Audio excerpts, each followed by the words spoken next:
places, the government has put in money to set up physical infrastructure to the extent of almost 50 to 75,000 square foot of campus. And we also have a very interesting policy where we actually said the first year is rent free. So anybody who wants to come in and set shop will actually have you can hit the ground running. And basically it's a plug and play kind of a facility where you can come in because all the infrastructure is ready. You can come in, plug in your computer and start working. One success story that I would like to share with you. There's a company called NTT Data. I'm sure all of you are familiar with the name. So NTT in India, in Hyderabad, was run by a friend called Sanjeev Deshpande. So one day Sanjeev came to me about, I think post-COVID, 22 or something. We were generally chit-chatting about what can be done, what should be done. So he was saying, the explosive growth of IT sector in Telangana is both a boon and a bane. I said, why? He said, I'm glad that the number of jobs has increased. In 2014, when Telangana was formed, the total number of technology jobs in Hyderabad and Telangana together was hardly 323,000. But in 2023, December, when we left office, that 323,000 almost became 1 million jobs. To be precise, 946,000 jobs. So he said it's good that the industry has grown, number of jobs have been created, people have started looking at Hyderabad with a great deal of interest, etc., etc. But he said it's bad because, you got these large corporations like Google, whose second largest office outside of the US is in Hyderabad. You have a large corporation like Amazon, whose largest campus in the world. By the way, can you tell me where the largest campus of Amazon is? In the world? In Hyderabad. Those of you who did not know, you should know this. The largest campus of Amazon is not in Seattle.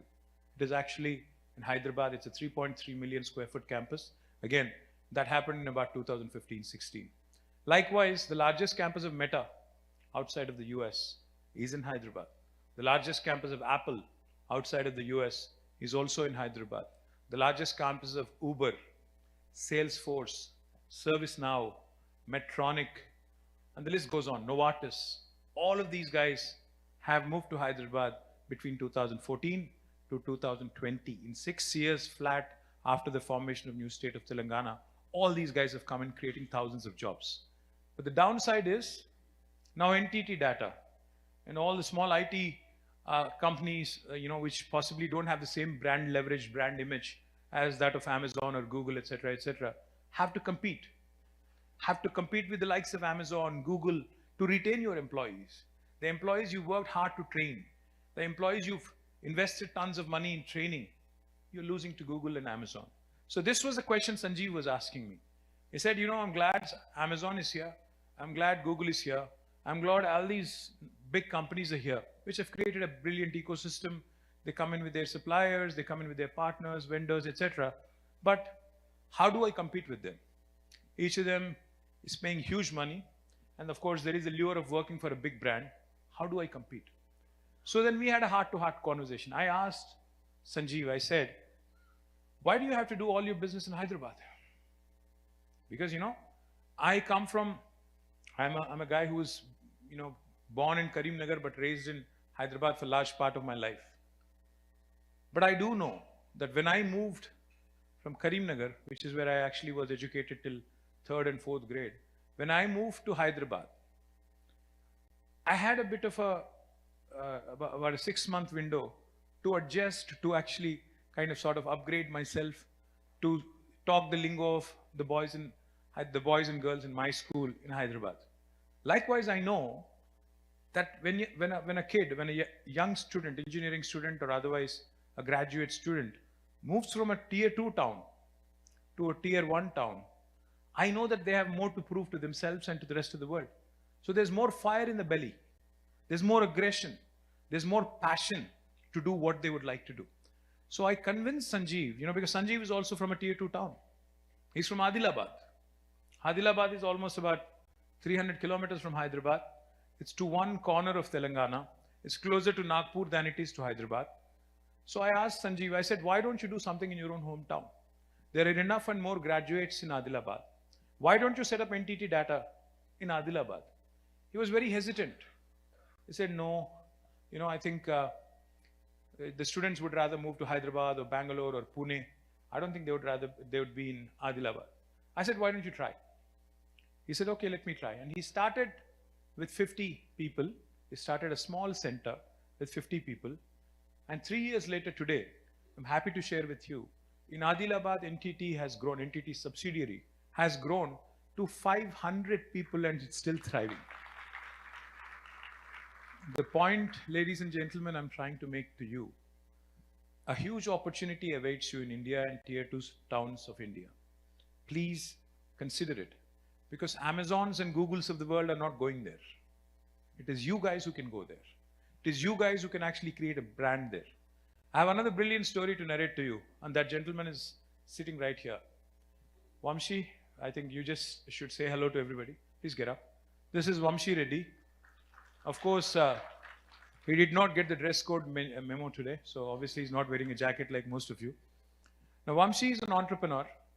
He has several IT companies, technology companies, but the one company that I associate with him is Quadrant Resources.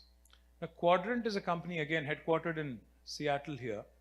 When Quadrant, because Vamshi hails from Warangal, so again, I gave him the same nationalistic, hyper-local pitch to him one day, and Vamshi fell for it.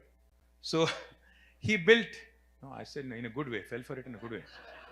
So he built a campus in Warangal, in about 2 acres of campus, and you will not believe this when I say it.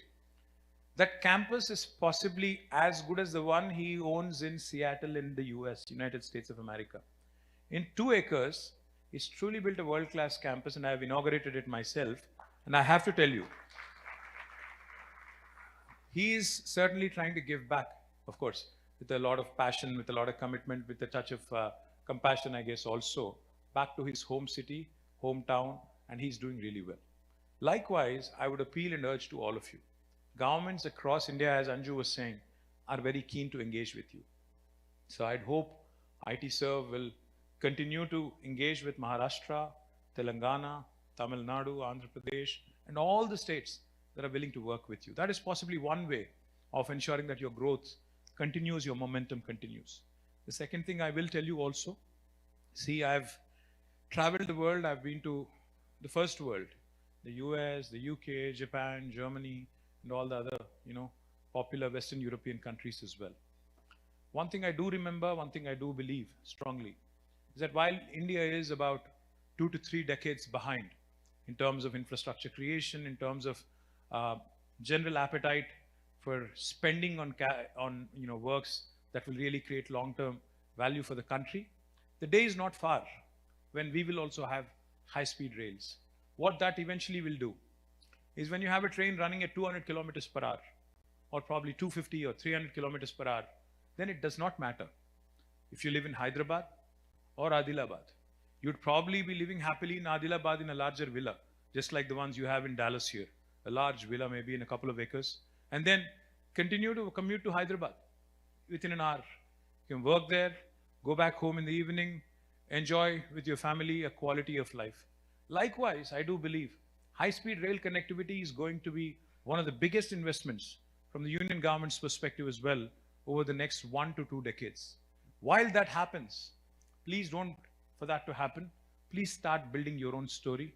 Please start looking at building your own campuses, your own stories, because investment in infrastructure is something that is imminently going to happen. Whether national government wants it or not, you'll have to invest, because as JFK said very, very popularly, John F. Kennedy had said very, very popularly, and that's a quote I keep recollecting and recalling all the time. America, the United States of America, does not have good highways because it is rich. America is rich because it has invested heavily in having good highways and having great infrastructure.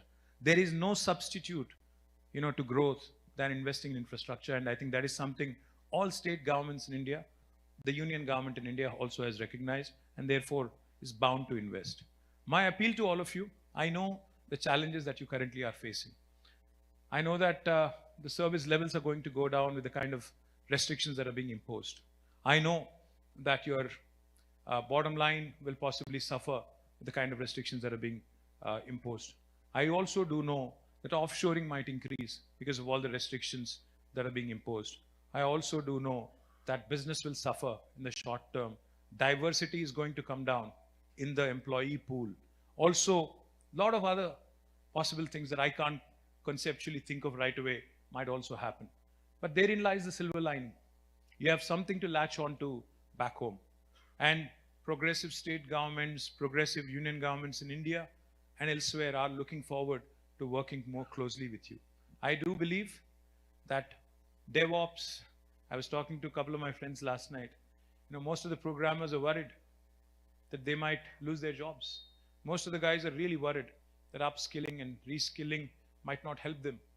They're conscious that AI, because I'm sure everybody's watching what Microsoft is doing, what Google is doing, what's happening in the technology world. But every single time we've seen this kind of disruption happen, we've also seen something else happen elsewhere, which creates hope, which creates opportunities. I think one of the opportunities that lies ahead of you, that is there for you to latch on to, is to create huge opportunities in tier 2 towns in India. I may or may not be betting my money on the possibility of tier 2 actually disrupting the way you work in technology world, but I do believe very strongly that the Indian youngsters who are willing to latch on to this opportunity will be with you and to actually grow with you. The last thing I'll say from my side, I worked as a minister for technology for 10 years. I've seen several things in the last 10 years which kind of have been very, very disruptive. But the one disruptive thing that I've noticed, I've enjoyed doing is policy disruption. And governments in India are looking for that kind of policy disruption. What I would urge IT Serve to do is please come to Indian governments. Please come to Indian lawmakers and policymakers like us and give us ideas on what can be done to overcome this challenge.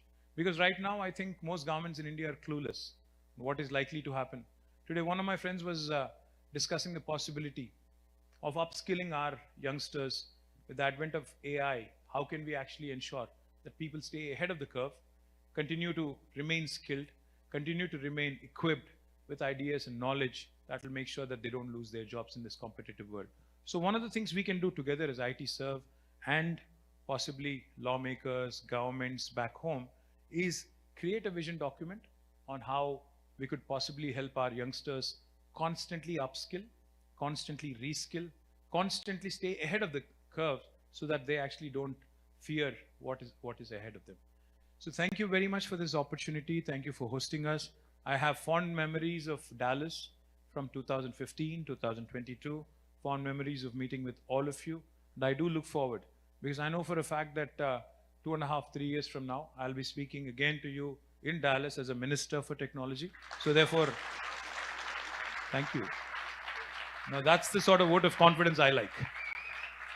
Now that's the sort of vote of confidence I like because I'm an optimist, a bit of an impatient optimist. I wish the elections were sooner. But anyway, 5 years is what it takes. I'm willing to go through this sabbatical of mine, and I'm willing to look, and I'm looking forward to working with all of you closely. Thank you for your support as always, Sudhakar and the entire IT Serve team. Looking forward to constantly working with you. Cheers. Thank you. Thank you so much, sir. Kiko Baby Moments, the most advanced products for our baby with natural ingredients and no harmful chemicals. And no phenoxyethanol too. Kiko Baby Moments for new age parents.